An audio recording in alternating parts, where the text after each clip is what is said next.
Special train से रामेश्वरम धाम की तीर्थ यात्रा। आज ही अपनी सीट बुक कराएं tripurayatra.com पर।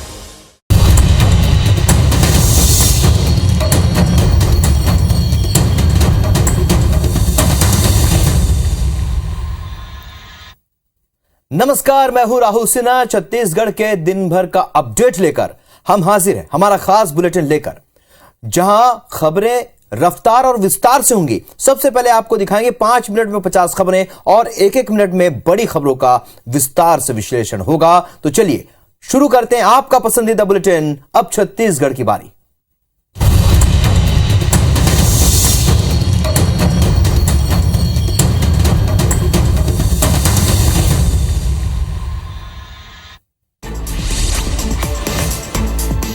कनाडा के हैलिफैक्स में आयोजित 65वें राष्ट्रीय कुल संसदीय सम्मेलन में छत्तीसगढ़ के विधानसभा के अध्यक्ष चरणदास महंत शामिल।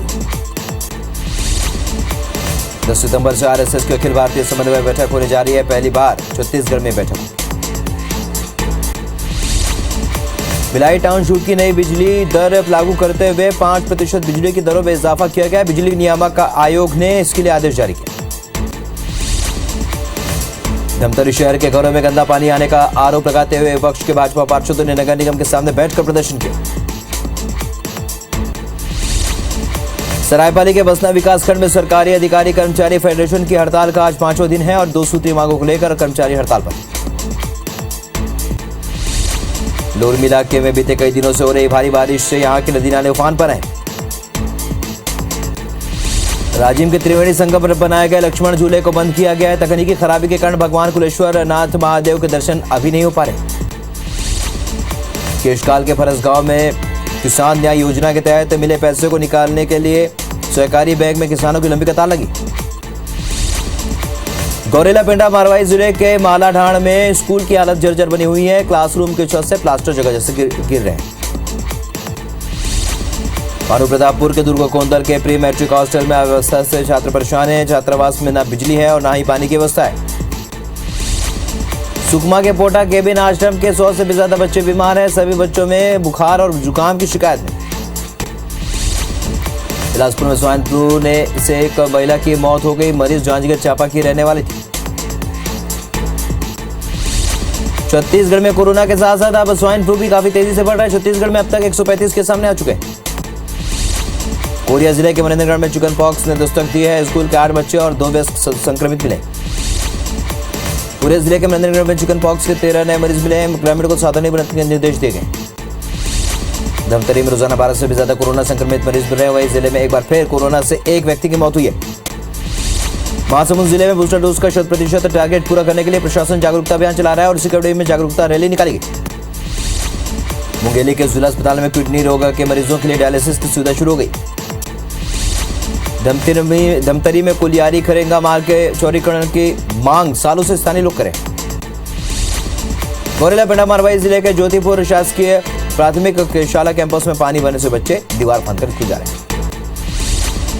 धमतरी के हटकेश्वर वार्ड में स्थित छात्रावासों में पहुंचने वाले छात्रों में बारिश का पानी 2 से 3 फीट तक भर जाता है। प्रशासन ने समस्या को जल्द दूर करने की बात। बिलासपुर में आज 4 घंटे बिजली गुल रही। दरअसल लियांगी डी फीडर में नई लाइन बिछाने के चलते राजकिशोर नगर क्षेत्र में बिजली गुल रही। भाटापारा नगर पालिका स्वास्थ्य विभाग की जर्जर बिल्डिंग का छज्जा गिर गया, जिसमें एक सफाई कर्मचारी गंभीर रूप से घायल हो गए। पत्थलगांव के बसाबार में पूर्व पीएम अटल बिहारी वाजपेयी की प्रतिमा तोड़ने की घटना को लेकर बीजेपी नेताओं ने जमकर प्रदर्शन किया। सूरजपुर के सीएल विशाखपुर क्षेत्र में एक महिला की गला रेत कर हत्या कर दी गई, जिससे क्षेत्र में सनसनी। बस्तर जिले के पावेल गांव में रंजिश को लेकर एक ग्रामीण की हत्या कर शव दफनाने का मामला सामने आया। जांजगीर चांपा जिले की नाबालिग का अपहरण कर नशे की दवा पिलाकर बिक्री करने वाले आरोपी महिला को चांपा पुलिस ने गिरफ्तार किया। कोरबा में घर में सो रहे युवक पर जानलेवा हमला कर उसे मौत के घाट उतार दिया गया। हत्या के कारणों का अभी तक खुलासा नहीं। पेंड्रा में दिनवाड़ा दिन मकान से मटेरियल चोरी करने वाले 4 चोर गिरोह के 6 सदस्यों को गिरफ्तार किया गया। सरगुजा की गांधीनगर पुलिस ने महिला के साथ दुष्कर्म करने वाले आरोपी को गिरफ्तार किया। अंबिकापुर के कोतवाली थाना क्षेत्र में धार्मिक सौहार्द बिगाड़ने के मामले में पुलिस ने 7 लोगों को गिरफ्तार किया। धमतरी जिले में 13 साल की नाबालिग बच्ची के साथ अपहरण का मामला सामने आया। राजधानी रायपुर में मोबाइल लूट की वारदातें थम नहीं रही हैं। शुक्रवार को टहलने निकले 2 छात्रों से अज्ञात बाइक सवार ने लूट की वारदात को अंजाम दिया। रायपुर के फाफाडी चौक इलाके में दिनदहाड़े हथौड़ा मारकर हुई लूट के मामले में पुलिस के हाथ अब तक खाली है। बिलासपुर की तारबार पुलिस ने नशीली दवा के साथ 3 आरोपियों को गिरफ्तार किया। बिलासपुर के पाली गांव के भावर गणेश मंदिर में मूर्ति चोरी का मामला सामने आया। मंदिर से गरुड़ की प्राचीन प्रतिमा चोरी। बिलाईगढ़ में बढ़ते अपराध को लेकर पुलिस पर सवाल खड़े हो गए। डोंगरगढ़ की चिचोला पुलिस ने ब्राउन शुगर की तस्करी कर रहे 3 लोगों को गिरफ्तार किया। तीनों आरोपी ब्राउन शुगर को नागपुर से दुर्ग ले जा रहे थे। बिलासपुर की सिबत पुलिस ने बड़ी कार्रवाई करते हुए अवैध शराब का परिवहन करते 2 युवकों को गिरफ्तार किया। जांजगीर चांपा जिले में पुलिस द्वारा जब्त वाहनों की नीलामी 27 अगस्त को होगी। जिला बनने के बाद बाइक की पहली बार नीलामी हो रही। बलरामपुर जिले की एक युवती को फेसबुक के जरिए लड़के से दोस्ती करना महंगा पड़ गया। लड़के ने युवती को परेशान करना शुरू कर दिया। राजिम के तोरेंगा जलाशय में मछली पकड़ने वाले जाल में एक अजगर फंस गया। अजगर को जाल से निकालकर घने जंगल में छोड़ा गया। राजनांदगांव पुलिस ने 45 ग्राम ब्राउन शुगर के साथ 3 आरोपियों को गिरफ्तार किया। जशपुर के तपकरा में 35 हाथियों ने उत्पात मचाया है। हाथियों के दल ने कई घरों को तोड़ा और फसलों को नुकसान पहुंचाया। भिलाई के टकुराइन टोला में डायरिया फैल चुका है, जहां पर करीब 23 मरीज डायरिया से पीड़ित हैं। सरगुजा जिले के मैनपाट में दंतैल हाथी का उत्पात कम होने का नाम नहीं ले रहा। हाथी प्रभावित इलाकों का जायजा लेने के क्षेत्रीय विधायक डॉक्टर के ध्रुव मारवाही पहुंचे। यहां पर उन्होंने हाथी प्रभावित लोगों से मुलाकात की। पत्थल गांव के भसाबार क्षेत्र में हाथियों का उत्पात लगातार जारी। इलाके में मौजूद हाथी ग्रामीणों के घरों को नुकसान पहुंचा रहे। नगर पंचायत खरोड़ा के कचरा डंपिंग एरिया में खुले में फेंके गए कचरे को खाने मवेशियों की लगातार मौत हुई। सूरजपुर के तेलई कछार डाले में बाइक सवार गिर गया। वहीं ग्रामीणों ने घटना की सूचना पुलिस को दी।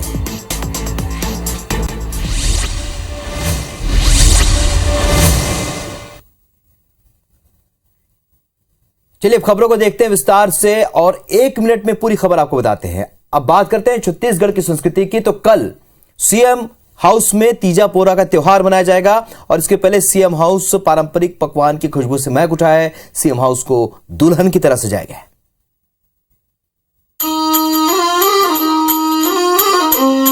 छत्तीसगढ़ में कल पूरे उत्साह के साथ पोला का त्योहार मनाया जाएगा, जिसके 3 दिन बाद तीजा का त्योहार होगा और धूमधाम से इस त्योहार को मनाने की तैयारी अभी से शुरू हो गई है। लोगों के घरों में पारंपरिक पकवान जैसे ठेठरी, खुरमी, ऐसा और बोबरा बनाए जाने की शुरुआत कर दी गई है। गांव की गलियों से लेकर सीएम हाउस भी पकवानों की खुशबू से महक उठा है। सीएम भूपेश बघेल ने ट्वीट कर पत्नी मुक्तेश्वरी बघेल की तस्वीर शेयर की, जिसमें वो तीजा पोला के लिए खुरमी तैयार कर रही हैं। मुख्यमंत्री ने लिखा कि शादी के बाद से ही मैंने उन्हें हर तीज त्योहार पर इतनी ही लगन से पकवान अपने हाथों से बनाते देखा है। हर साल सीएम हाउस में तीजा पोला का त्योहार काफी उत्साह के साथ मनाया जाता है। इस दौरान सीएम हाउस को पारंपरिक तरीके से सजाया भी जाता है। पोला में किसान अपने बैलों की पूजा करते हैं। मिट्टी के बने बैल, चक्की और दूसरे खिलौने की भी पूजा इस दिन होती है।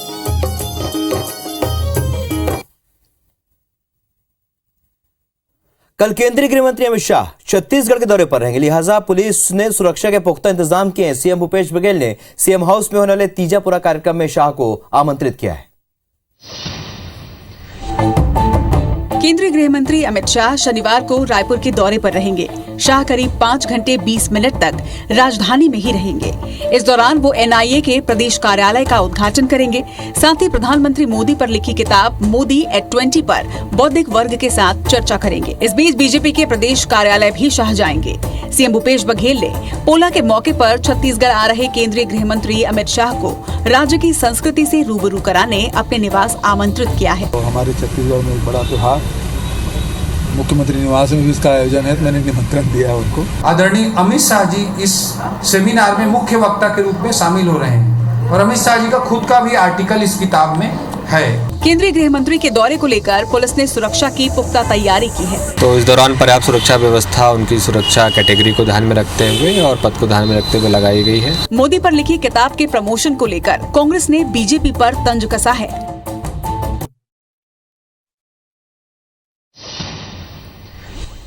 रायपुर में आज यूनिफाइड कमांड की बैठक हुई और इस बैठक में नक्सल गतिविधियों की समीक्षा की गई और बैठक की अध्यक्षता सीएम भूपेश बघेल ने की। बैठक में क्या फैसले हुए, ये रिपोर्ट में देखिए। रायपुर के न्यू सर्किट हाउस में स्टेट यूनिफाइड कमांड की बैठक हुई, जिसकी अध्यक्षता मुख्यमंत्री भूपेश बघेल ने की। इस बैठक में गृह मंत्री ताम्रध्वज साहू के साथ ही पुलिस और पैरामिलिट्री फोर्स के आला अधिकारी मौजूद रहे। बैठक में नक्सल ऑपरेशन की समीक्षा की गई और आगे की रणनीति पर भी मंथन किया गया। बैठक के बाद सीएम ने कहा कि पैरामिलिट्री फोर्स और स्टेट पुलिस के बीच अच्छा समन्वय है। पैरामिलिट्री फोर्स और स्टेट पुलिस के बीच समन्वय बहुत अच्छा है। जो आम जनता की जो सुविधाएं की चीजें हैं वो सब चीज हम लोगों ने स्वीकृत भी की और स्टेब्लिश भी हुआ। साथ ही कहा कि केंद्र और राज्य सरकार के संयुक्त प्रयास से नक्सली बैकफुट पर हैं। लगातार हमारी कोशिश ये रही है कि हमारी जो नीति है विश्वास, विकास और सुरक्षा, इसको लेके आगे बढ़े हैं। इसका लाभ मिला है। सरकार नक्सलियों पर नकेल कसने के लिए दुर्गम इलाकों में सुरक्षा बल के कैंप खोल रही है। साथ ही नक्सल इलाकों में विकास के कार्य भी तेजी से किए जा रहे हैं। बीते दिनों राजधानी रायपुर में बीजेपी भाजयुमो ने उग्र प्रदर्शन किया था, जिस पर आज सीएम भूपेश बघेल ने अपनी चुप्पी तोड़ दी है। देखिए सीएम भूपेश बघेल ने क्या कहा है।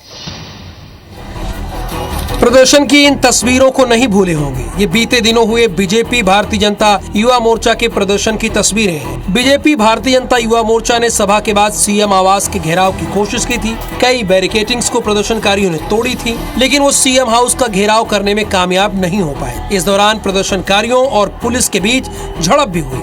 दोनों ही पक्षों के लोग घायल भी हुए। पुलिस ने 50 से ज्यादा बीजेपी और भारतीय जनता युवा मोर्चा के कार्यकर्ताओं के खिलाफ मामला दर्ज भी किया, जिस पर राजनीति भी हो रही है। पूरे मामले में सीएम भूपेश बघेल ने अपनी चुप्पी तोड़ी है। ये जबरदस्ती उकसा रहे थे, हमको मारो, धक्का मुक्की कर रहे थे, गाली गलौज कर रहे थे, उकसा रहे थे कि लाठीचार्ज करो, लेकिन हमारी पुलिस ने धैर्य और संयम से काम किया। इसके साथ ही भूपेश बघेल ने उग्र प्रदर्शन करने वाले बीजेपी नेताओं पर तंज कसते हुए कहा कि ये कांग्रेस पार्टी है, हम गांधीवादी लोग हैं साहब। गांधीगिरी का इससे अच्छा उदाहरण क्या हो सकता है। सीएम भूपेश पर दिए गए पुरंदेश्वरी के बयान पर कांग्रेस ने तंज कसा था। आज बीजेपी सांसद ने कांग्रेस पर ही अपने नेताओं के खिलाफ साजिश का नया मुद्दा छेड़ दिया है, जिसके बाद अब नया सियासी बॉन्डर खड़ा होता दिखाई देने लगा है।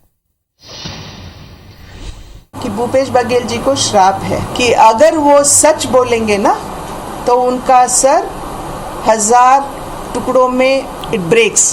डी पुरंदेश्वरी का ये वो बयान है जिस पर सियासी बवाल थमने का नाम नहीं ले रहा। प्रदेश के कैबिनेट मंत्री रविंद्र चौबे और शिव डहरिया ने पुरंदेश्वरी पर सीएम की हत्या की साजिश रचने का आरोप लगाया है, जिस पर पलटवार करते हुए बीजेपी से राजनांदगांव सांसद संतोष पांडे ने कहा कि कांग्रेस में ही नेता एक दूसरे को मारने पर लगे हैं। कांग्रेस पार्टी के ही विधायक बृहस्पति सिंह जी ने आरोप लगाया था कि मेरी हत्या कराई जा सकती है। संतोष पांडे के बयान पर कांग्रेस नेताओं ने पलटवार करने में देर नहीं लगाई। क्या डी पुरंदेश्वरी जी ने जो भाषा का उपयोग किया है इस प्रदेश के मुख्यमंत्री के लिए, क्या वो आपके मुख्यमंत्री नहीं है? सियासत में शब्दों के चयन का बेहद अहम रोल होता है। जरा सी चूक और राजनीतिक मर्यादा तार तार हो जाती है। छत्तीसगढ़ में सरकारी कर्मचारियों से लेकर सरपंच तक सरकार के खिलाफ मोर्चा खोले हुए हैं। अपनी अपनी मांगों को लेकर सड़क पर अब हो हल्ला हो रहे हैं। राजधानी रायपुर में हड़तालियों की भीड़ जुटी हुई है। केंद्र के समान डीएचआरए की मांग को लेकर कर्मचारी, नियमितीकरण की मांग को लेकर संविदा कर्मी और वन विभाग के दैनिक वेतन भोगी, नियुक्ति की मांग को लेकर व्यापम पास कर चुके उम्मीदवार, सरकारी कॉलेज के अतिथि शिक्षक सड़क पर उतरकर अपनी अपनी मांगों को लेकर सरकार के खिलाफ मोर्चा खोले हुए हैं। छत्तीसगढ़ कर्मचारी अधिकारी फेडरेशन का जो प्रमुख मांग है, केंद्र के समान जय दिनांक से 34% महंगाई भत्ता एरिया सहित दिया जाए। महासमुंद में सरपंच संघ के 13 सूत्री मांग को लेकर बेमियादी हड़ताल पर चले गए हैं। सरपंचों ने मानदेय बढ़ाने, पेंशन और 50 लाख तक के काम में कार्य एजेंसी पंचायत को बनाए जाने जैसी मांगे रखी हैं। 13 सूत्री मांग में सरपंचों का मानदेय 20,000 किया जाए, जो कि 4,000 वर्तमान में देने का प्रस्ताव हुआ है, जो बहुत ही कम है। बिलासपुर में कर्मचारियों के हड़ताल को बीजेपी ने समर्थन दिया है। राजनांदगांव में सरकारी कर्मचारियों ने तिरंगा रैली निकाली। रायगढ़ की बात करते हैं, जहां पर नवनिर्मित सीवरेज ट्रीटमेंट प्लांट और अमृत मिशन योजना के लोकार्पण को लेकर विवाद शुरू हो गया। नगर निगम ने अगले हफ्ते सीएम के हाथों दोनों योजना के लोकार्पण की तैयारी शुरू कर दी है। बीजेपी इसे लेकर आपत्ति दर्ज करा रही है। रायगढ़ में 143 करोड़ की अमृत मिशन और 68 करोड़ की STP योजना का काम किया जा रहा है। दोनों योजना पूर्णता की ओर हैं और नगर निगम इसके लोकार्पण की तैयारी कर रहा है। सितंबर के पहले हफ्ते में सीएम के प्रस्तावित दौरे में दोनों योजनाओं का लोकार्पण कराने की तैयारी की जा रही है। वहीं बीजेपी ने अधूरे काम होने की वजह से आपत्ति जताई है। योजनाओं का लोकार्पण मुख्यमंत्री के हाथों किए जाने का षड्यंत्र रचा जा रहा है। नगर निगम के अधिकारी ने सफाई देते हुए कहा कि लोकार्पण का अधिकार नगर निगम को है। STP कार्य और अमृत मिशन कार्य इसको व्यवस्थित तरीके से कराकर ही पूर्ण किया गया है, तो इसमें नगर निगम के महापौर जी का पूरा हक है कि वो जब सीएम साहब का दौरा बन रहा है तो उस दौरे के दरमियान STP और अमृत मिशन कार्य को लोकार्पण कर सकते। अगले साल विधानसभा चुनाव होने हैं और ऐसे में बीजेपी हर मुद्दे को तेजी से लपक रही है ताकि वो इसका फायदा उठा सके। 100 करोड़ की अमृत मिशन योजना पूर्ण होने के बाद भी अंबिकापुर में 24 घंटे पानी की सप्लाई नहीं हो पा रही है। 28,000 वाटर मीटर की जगह पर सिर्फ 14,000 ही अब तक लग पाए हैं, जिस पर विपक्ष ने निशाना साधा है।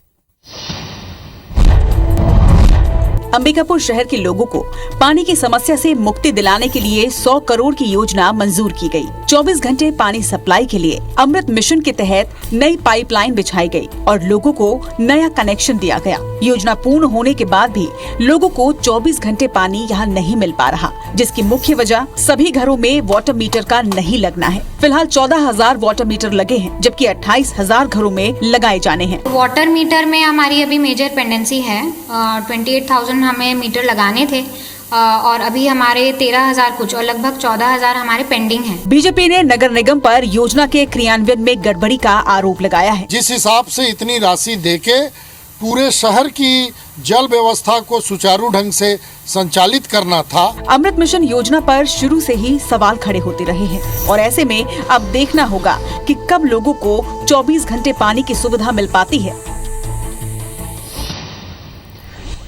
आज इंटरनेशनल डॉग डे है, यानी कि एक दिन जो पूरी तरह से कुत्तों को समर्पित है। ऐसे में आज हम आपको एक ऐसे मंदिर के बारे में बताने जा रहे हैं जहां श्रद्धालु एक स्वामी भक्त कुत्ते की पूजा करते हैं। यह है बालोद का कुकुर देव मंदिर। मान्यता है कि इस मंदिर में मत्था टेकने और सच्चे मन से जो भी मुरादें मांगी जाती है वो जरूर पूरी होती है।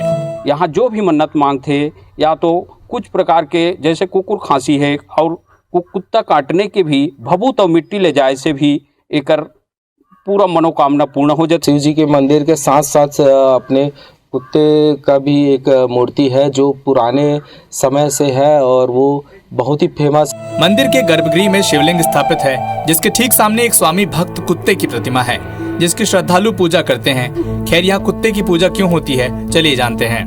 महादेव की पूजन के साथ साथ यहाँ पे स्वामी भक्त कुकुर देव का मंदिर है जो ऐतिहासिक कहानियों के साथ में यहाँ पे स्थापित है। भक्त कुत्ते की भी मंदिर है और ये यहाँ जो भी मन्नत मांगते हैं वो पूरी होती है। इस मंदिर के प्रति लोगों की अटूट आस्था है। यही कारण है कि आज इस मंदिर में प्रदेश से नहीं बल्कि देश और दुनिया के भक्त आते हैं।